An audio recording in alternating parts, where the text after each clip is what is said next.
गीता ज्ञान सेशन में किसी ने पंडित जी को बड़ी मजेदार बात बताई। बात एकदम सच भी थी। उन्होंने बताया कि जब तक सेशन में बैठे रहते हैं तब तक तो लगता है कि सारी मोह माया छूट गई, अब बस भगवान के चरणों में ध्यान लगाना है। लेकिन जैसे ही सेशन से उठते हैं, बाहर निकलते हैं, एक फोन आता है और हम वापस उसी दुनिया के जंजाल में खुद को ले जाते हैं। पंडित जी को उनकी बात सुनकर हंसी आ गई। वे जानते थे कि ये बात बहुत ही ईमानदारी से कही गई बात है, क्योंकि ज्यादातर लोगों के साथ यही होता है। पंडित जी ने बात कहने वाले जेंटलमैन को थैंक यू कहा और बस इतना कहा कि शुरुआत में अगर सिर्फ सेशन के दौरान भी हम मोह माया से मुक्त रहें तो भी इसे अच्छी शुरुआत माना जाएगा। इंसान जब एक बच्चे के रूप में आंखें खोलता है, उसी दिन से उसकी गलत कंडीशनिंग शुरू हो जाती है। उम्र बढ़ने के साथ साथ वो दुनिया के हर झूठ को सच मानने लगता है। ये सब उसके मन में पत्थर पर बनी लकीर की तरह जम जाता है। इसीलिए उसे मिटाने या हल्का करने में बहुत मेहनत और पेशेंस की जरूरत पड़ती है। इसे समझने के लिए बहुत आसान सा एग्जाम्पल है कि कुछ सालों में लगी हुई आदतें छोड़ना इतना मुश्किल हो जाता है, तो सोचिए कई जन्मों से आत्मा पर जमा हो चुके संस्कार भूलना कितना मुश्किल होता होगा। मुश्किल तो है लेकिन असंभव नहीं, क्योंकि अगर कुछ पलों को भूल सकते हैं तो कोशिश करके हमेशा के लिए भी भूला जा सकता है। सेशन में पंडित जी ने पूछा कि अगर किसी के मन में कोई उलझन हो, कोई सवाल जिनका जवाब कहीं और ना मिल रहा हो, तो पूछ सकते हैं। वे गीता ज्ञान के जरिए उसका सोल्यूशन ना सही, उस प्रॉब्लम को समझने का नया नजरिया ही सही ढूंढने की कोशिश जरूर करेंगे। एक महिला ने तब अपना हाथ उठाया कि उन्हें कुछ पूछना है, जिस पर पंडित जी ने कहा कि वे पूछ सकती हैं।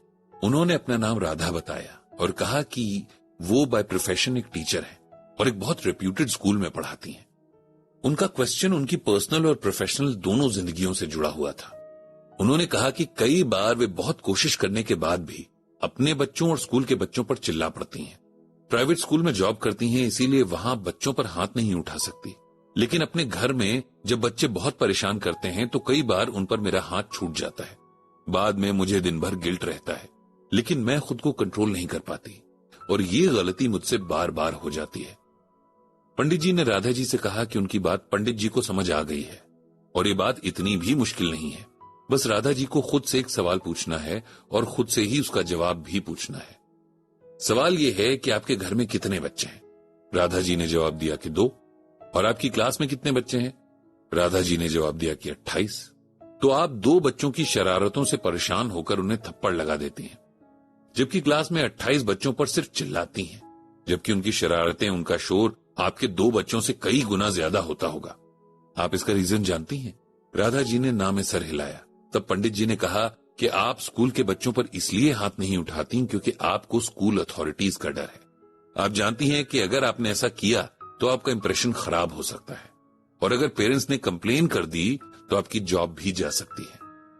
घर में आपको ये डर नहीं है, इसीलिए आप अपने बच्चों के साथ जो अपना बिहेवियर है उस पर कंट्रोल नहीं कर पा रही हैं।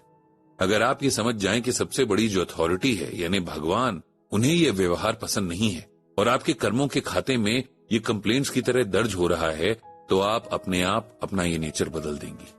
आपको बस इतना समझना है कि घर और स्कूल में आप एक ही हैं। घर से स्कूल के रास्ते में आपके अंदर कुछ नहीं बदलता। इसीलिए जो राधा जी स्कूल में खुद को कंट्रोल कर सकती हैं, वो घर में भी कर सकती हैं। राधा जी समेत सभी ऑडियंस को पंडित जी की यह बात बहुत अच्छी लगी। उन्होंने पंडित जी को थैंक यू कहा और प्रॉमिस किया कि वे खुद में ये चेंज लाने की पूरी कोशिश करेंगी। उसके बाद ऑडियंस में से एक साहब ने कहा कि उनके पास भी एक सवाल है जिसका जवाब वे गीता ज्ञान के जरिए पाना चाहते हैं। पंडित जी ने कहा कि उन्हें बहुत खुशी होगी कि अगर वे उनके सवाल का जवाब गीता से ढूंढकर उन्हें दे सकें। तब उन साहब ने बताया कि उनका नाम भरत है और वो पुलिस डिपार्टमेंट से रिटायर्ड है। उन्हें यह पूछना है कि श्रीमद् भगवत गीता के हिसाब से कौन सा कर्म पाप कर्म की कैटेगरी में नहीं आता, या किस तरह हर कर्म को करना चाहिए कि उसका फल पाप के रूप में ना मिले। पंडित जी ने उनके सवाल के लिए उन्हें थैंक यू कहा और फिर श्रीमद् भगवत गीता का ये श्लोक उन्हें सुनाया। सुख दुखे समान कृत्वा लाभा लाभौ जया जयो ततो युद्ध यावम पापम वापस्यसि। इसका मतलब ये है कि हे अर्जुन, जय पराजय, लाभ हानि और सुख दुख को एक जैसा समझकर युद्ध के लिए तैयार हो जा।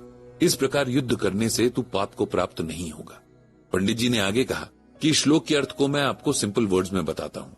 भगवान श्री कृष्ण अर्जुन से कहते हैं कि युद्ध तो करना ही है, इसमें कोई चॉइस नहीं है। इसीलिए मैं तुम्हें बताता हूँ कि किस तरह से युद्ध करने से पाप नहीं लगता, क्योंकि अर्जुन परेशान थे कि उन्हें युद्ध में अपने ही भाई बंधुओं और दोस्तों से युद्ध लड़ना पड़ रहा था। अर्जुन का सबसे बड़ा डर यही था कि जिनकी वो अपने पिता की तरह इज्जत करते हैं और जिन्होंने उसे अपने सगे बेटे की तरह प्यार किया, शिक्षा दी, उन गुरुजनों पर हथियार उठाने पड़ेंगे। ऐसा करने से उसे कितना बड़ा पाप लगेगा। तब भगवान ने अर्जुन को समझाते हुए ये कहा था, हम भी हर रोज अपनी लाइफ में एक युद्ध ही लड़ रहे हैं, जो कभी अपने साथ तो कभी अपनों के साथ भी होता है। इसीलिए जब भी मन में यह ख्याल आए कि हम कहीं कोई पाप तो नहीं कर रहे, तब हमें यह श्लोक याद कर लेना चाहिए। जब कोई काम करते हुए दो अलग अलग सोच दिमाग पर हावी होने लगे और डिसीजन लेना कठिन हो रहा हो, जब आप पहले से लिए गए डिसीजंस के लिए अनकंफर्टेबल महसूस कर रहे हो, या जब आप उस रास्ते के बारे में सोचते रहते हैं जिसे आपने नहीं चुना है, तब भी आपको ये श्लोक याद रखना चाहिए। कोई भी कर्म करने से पहले अगर हम उस काम से जुड़ी जीत या हार का ख्याल छोड़ दें, उससे जुड़ा फायदा नुकसान भी न सोचें और उसके अंजाम की फिक्र ना करें, तो हमें उस कर्म से जुड़ा पाप ही नहीं लगेगा। इसका मतलब ये नहीं कि हम कोई भी गलत काम इन विचारों के साथ करेंगे तो इसका इफेक्ट खत्म हो जाएगा। इसका मतलब यह है कि जब कर्म करना ही है, तब कर्म करते हुए उसके फल की फिक्र नहीं करनी है। अर्जुन का कर्म युद्ध करना था। अगर वो ये सोचते रहते कि जीतने के लिए किसको हराना या मारना पड़ेगा, तब तो वे कभी भी अपना कर्म नहीं कर पाते। पाप या पुण्य तय करने का अधिकार भगवान को है। हमारा अधिकार सावधानी से किए कर्म में है। इसके साथ ही पंडित जी ने इस क्वेश्चन के लिए अपनी बात खत्म कर दी। इस तरह एक और गीता ज्ञान सेशन बहुत सारी नई लर्निंग्स के साथ कंप्लीट हुआ। पंडित जी ने बहुत कुछ नया सीखा और पंडित जी से भी लोगों ने बहुत कुछ सीखा। इसके साथ ही पंडित जी ने भगवान श्री कृष्ण से सबको शांति, शक्ति